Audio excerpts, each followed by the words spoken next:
Biología molecular en el tratamiento de la falsemia, a cargo del doctor Agustín Vicedo Tomé. Un fraternal saludo para los colegas dominicanos.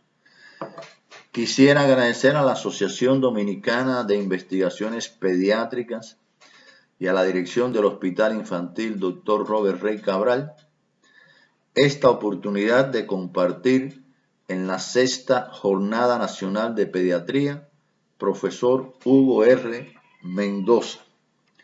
Trataremos algunos aspectos vinculados con la biología molecular en el tratamiento de la falsemia.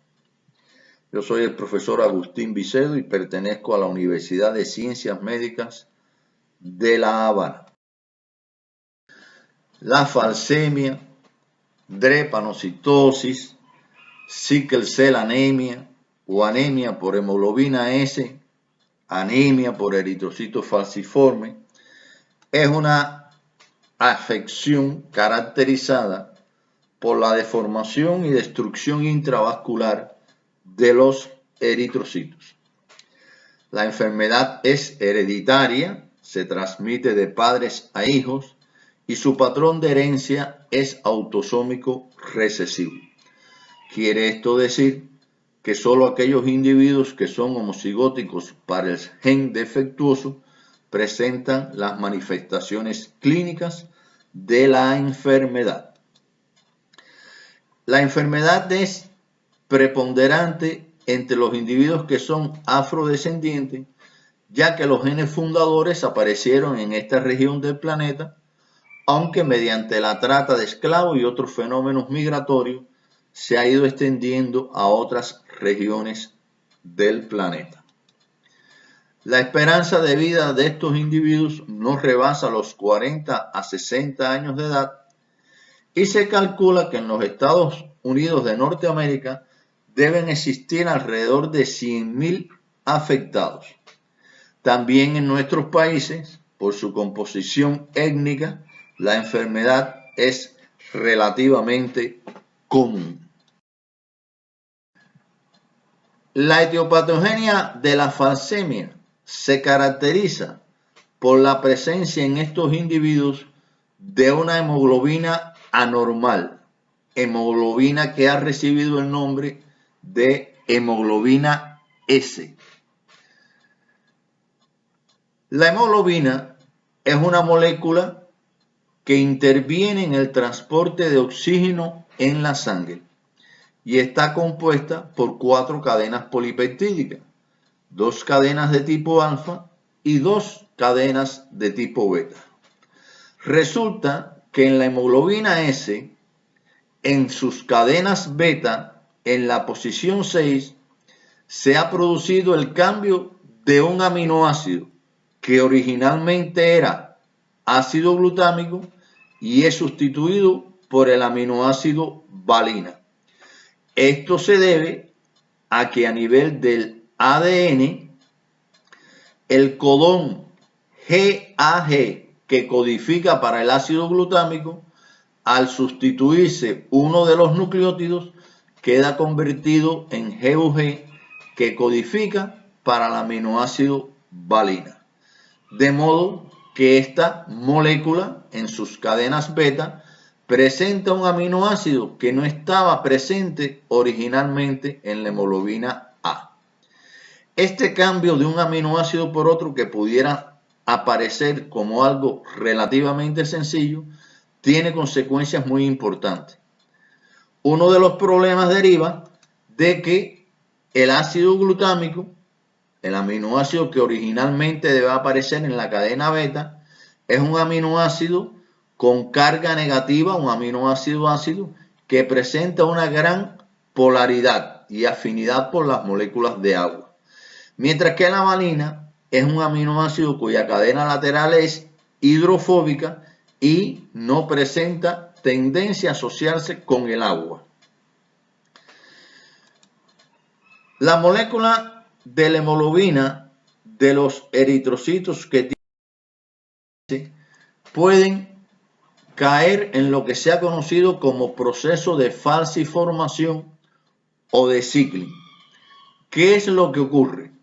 Bueno, pues en la molécula de hemoglobina A normal, cuando se encuentra en su forma desoxigenada, aparecen unos sitios de unión, pero que no tienen una correspondencia para asociarse con otras moléculas de hemoglobina. Sin embargo, en la hemoglobina S, cuando se desoxigena y aparecen estos sitios de unión, sí tienen, por la presencia de la valina, otros puntos que permiten la asociación de unas moléculas de hemoglobina con otras. Esto va formando unas fibras alargadas, polimerizadas, que llegan a constituir largos filamentos que se asocian posteriormente formando fibras rígidas, y todo esto está ocurriendo en el interior del eritrocito. ¿Qué tiene que ocurra esto en el interior del eritrocito? Bueno, pues que los eritrocitos resultan deformados e incluso llegan a destruirse, liberando su contenido hacia la sangre, fundamentalmente estas moléculas de hemoglobina. Pero los eritrocitos, que normalmente tienen una forma de disco bicóncavo y que son flexibles, adquieren una configuración alargada, que se le ha dicho de platanito o de hoz, y muy rígida. Esta estructura conduce al que, a pasar la sangre por los capilares más pequeños, donde los eritrocitos normales pueden deformarse y pasar sin mayores dificultades, pues se obstruye el paso de la sangre, produciendo fenómenos de isquemia distales al proceso ese de obstrucción provocado por estos eritrocitos que han adquirido esta configuración alargada y rígida. A partir de esas obstrucciones se produce una verdadera cascada patogénica que explica todas estas manifestaciones tan variadas que desde el punto de vista clínico presentan estos pacientes. Comienza con la presencia de esta hemoglobina anormal, la hemoglobina S en estas personas, que al desoxigenarse adquiere esta configuración en forma de fibras alargadas en un proceso de polimerización que deforma al eritrocito, lo destruye, se libera su contenido hacia la sangre en un proceso de hemólisis, y la hemoglobina y los grupos hemos liberados en gran cantidad son agresivos en relación con el endotelio vascular, produciendo una vasculopatía, y también la obstrucción que se produce en los capilares da origen a infartos y a fenómenos de isquemia reperfusión que originan un estado inflamatorio crónico que se perpetúa en un círculo vicioso y produce manifestaciones en diversos órganos y tejidos en la economía. ¿Qué intentos se han hecho en relación con el tratamiento de esta enfermedad?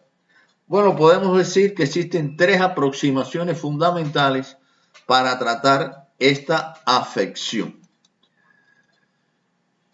Uno de los más prometedores es la modificación genética.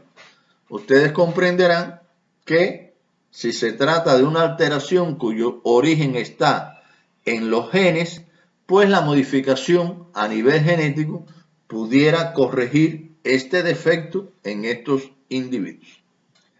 Otra aproximación consiste en tratar de que esos eritrocitos portadores de la hemoglobina S no lleguen a deformarse y no lleguen a adquirir esta estructura y esta configuración, que es la que origina todas las afectaciones que se ven patogénicamente en ellos.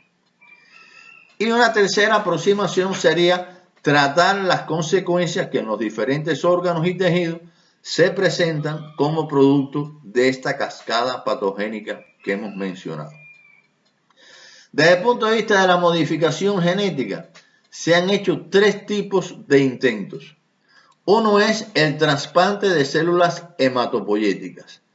¿En qué consiste? Bueno, consiste en obtener células hematopoyéticas de individuos normales y trasplantarlas hacia las personas que están afectadas por la hemoglobina S. De manera que estas células, una vez trasplantadas, produzcan allí la hemoglobina normal.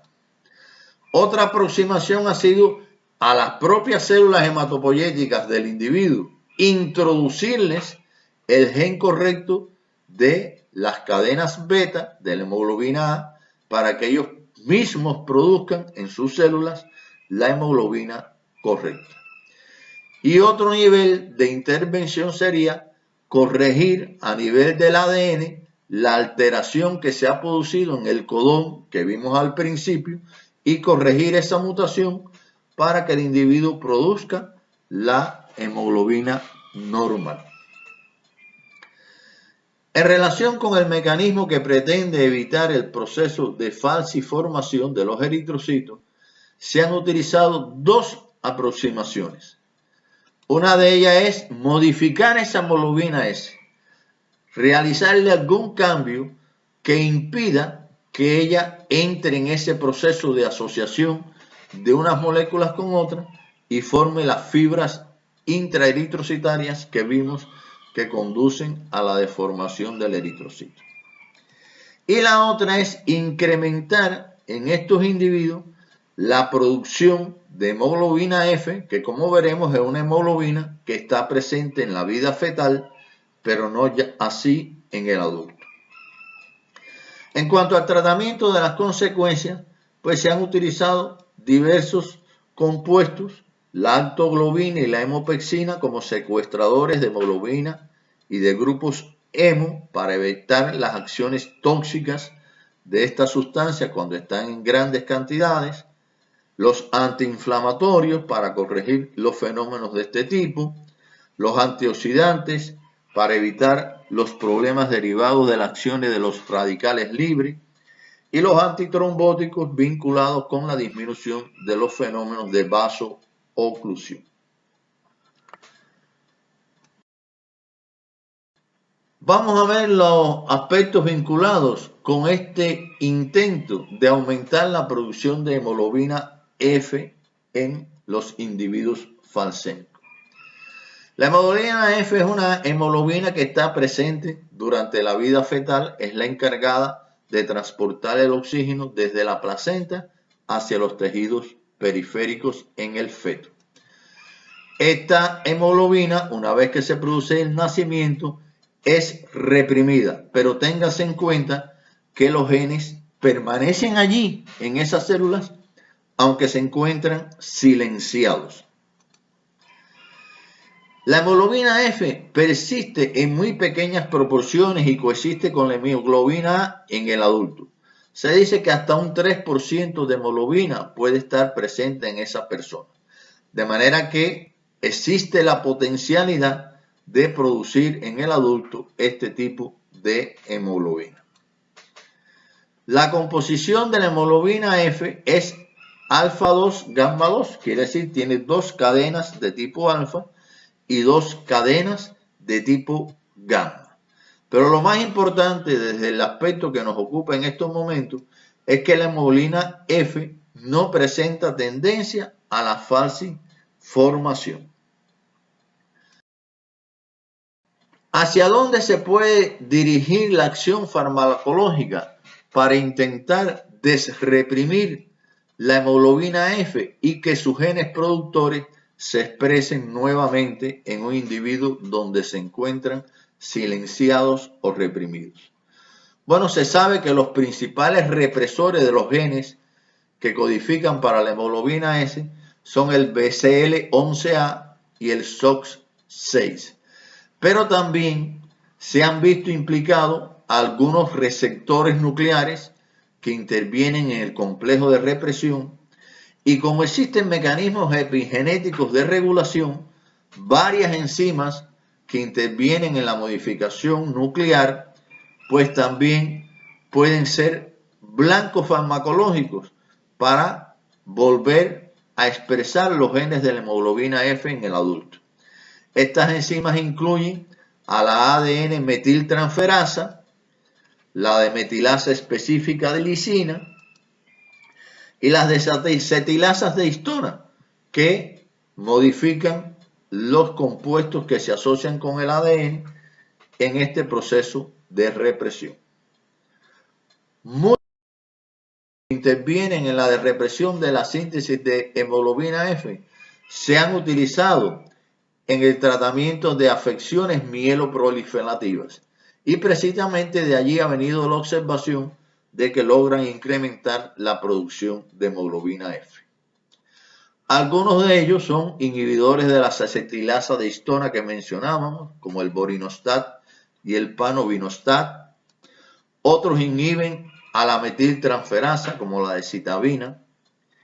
Otros son inhibidores de la demetilasa específica de lisina, como el RN1. Y hay algunos que su mecanismo no se conoce bien, pero que también son sustancias que se ha visto que pueden incrementar la producción de hemoglobina F. Sin embargo, la estrella en este grupo de compuestos con este tipo de acción farmacológica es la hidroxiurea, cuya fórmula y estructura les presentamos acá. La hidroxiurea, que también se denomina hidroxicarbamida o los nombres comerciales de hidroxia e hidrea, es un reactivador de la producción de hemoglobina F que ha sido aprobado para uso clínico y ya hace varios años que se encuentra en uso. El mecanismo de acción de la hidroxiurea es que él resulta un inhibidor de la ribonucleótido reductasa, pero aún no se ha podido asociar esta acción farmacológica sobre esta enzima con la de represión que ella produce en cuanto a la producción de hemoglobina F. Lo que sí se sabe es que el tratamiento con este medicamento reduce la polimerización y el proceso de falciformación y de deformación de los eritrocitos. Se dice que si se alcanza un 20% de producción de hemoglobina F, aunque exista con determinadas cantidades de hemoglobina S, no se llegan a deformar los eritrocitos, no se produce esa falciformación, porque ya esas cantidades de hemoglobina F son suficientes para impedir que este proceso se produzca. Desde luego, al evitar el fenómeno básico, que es el fenómeno de la falciformación, pues se reducen las complicaciones y la expectativa de estos individuos de vida se ve prolongada. Claro, no todos los pacientes responden adecuadamente, mucho depende también de las combinaciones genéticas que ellos tengan, y ustedes saben que la respuesta a muchos de estos fármacos es muy individual, y en algunos casos se presentan efectos secundarios intolerables que hacen que el tratamiento tenga que ser descontinuado. Por otra parte, los agentes que impiden que la hemoglobina S caiga en el proceso de falciformación o de cicling son compuestos que modifican de alguna manera la estructura de la hemoglobina S. Algunos de ellos lo que hacen es que favorecen que la hemoglobina S permanezca en mayor cantidad en su conformación R. La conformación de la R de la hemoglobina es la que corresponde a la hemoglobina en su estado oxigenado. Y recuerden que solo cuando se encuentra desoxigenada es que la hemoglobina S presenta el fenómeno de la falciformación. Entre estos compuestos se encuentra el voxelotor, el hidroximetilfosfural y el sulfuro de triazol. Otros agentes que impiden la falciformación lo que hacen es aumentar la hidratación, el contenido de agua dentro del eritrocito. De esta manera se produce una dilución de la hemoglobina S y así también se impide el fenómeno de la falciformación. Esto incluye el clotrimazol y el pidolato de magnesio. De este grupo, el voxelotor recientemente ha sido aprobado y ya se encuentra en uso clínico. Los demás todavía están en proceso de ensayo.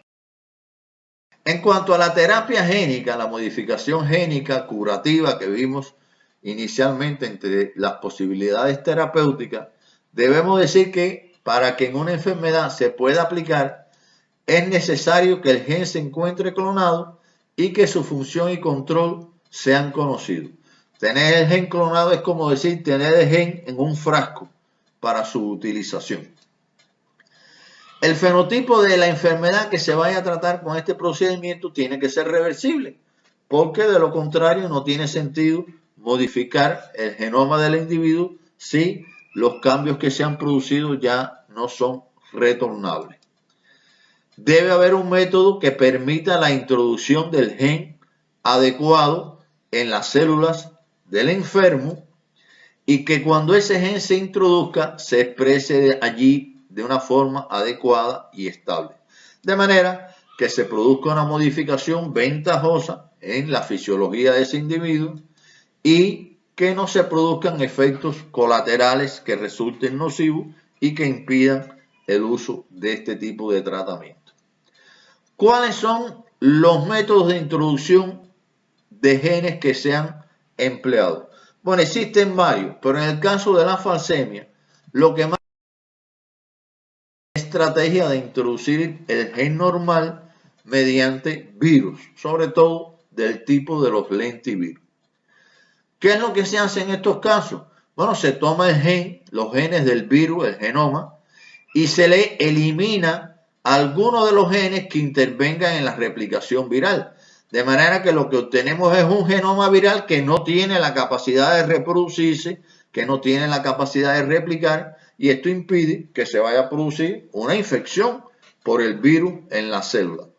Entonces, este vector se le introduce el gen que nos interesa. En este caso estaríamos hablando del gen de la cadena normal de la hemoglobina A, la cadena beta, y este virus que está modificado transportando este gen de interés, pues contacto con las células hematopoyéticas que tienen en su interior el gen de la cadena beta de la hemoglobina S, y por tanto lo que ellas producen es hemoglobina S, y ese virus modificado portador de ese gen infecta, ¿verdad?, a la célula e incorpora al genoma celular este gen correcto. Y esa célula que ha sido genéticamente modificada va a iniciar la producción de la hemoglobina A partir de este gen de la cadena beta que se ha introducido. No importa que mantenga el gen para la cadena beta de la hemoglobina S, porque cuando ya se produzcan determinadas cantidades de hemoglobina A, lo que resta de hemoglobina S no es capaz de producir el fenómeno del ciclo. Como ustedes han podido ver, el conocimiento de la biología molecular de esta afección está permitiendo determinadas aproximaciones terapéuticas muy prometedoras y que seguramente tenemos nuevos fármacos de utilidad. En una visión panorámica, vamos a decir que a lo largo de la flecha que indica el desarrollo de los fármacos en sus etapas preclínicas y en las distintas fases de ensayo clínico, pues algunos han avanzado ya hasta su utilización. Algunos pertenecen al área de la terapia génica, que como sabemos es curativa, el trasplante de células hematopoyéticas, y algunos terapias génicas con la utilización de virus se encuentran en diversas fases de desarrollo. Y en cuanto al tratamiento en los individuos sin modificar su genoma, pues algunos compuestos como el hidroxiurea, el voxelotor, habría que pasarlo para acá, han sido aprobados y algunos se encuentran en distintas etapas de su ensayo clínico. De manera que hay esperanza para las personas que tienen este tipo de afección.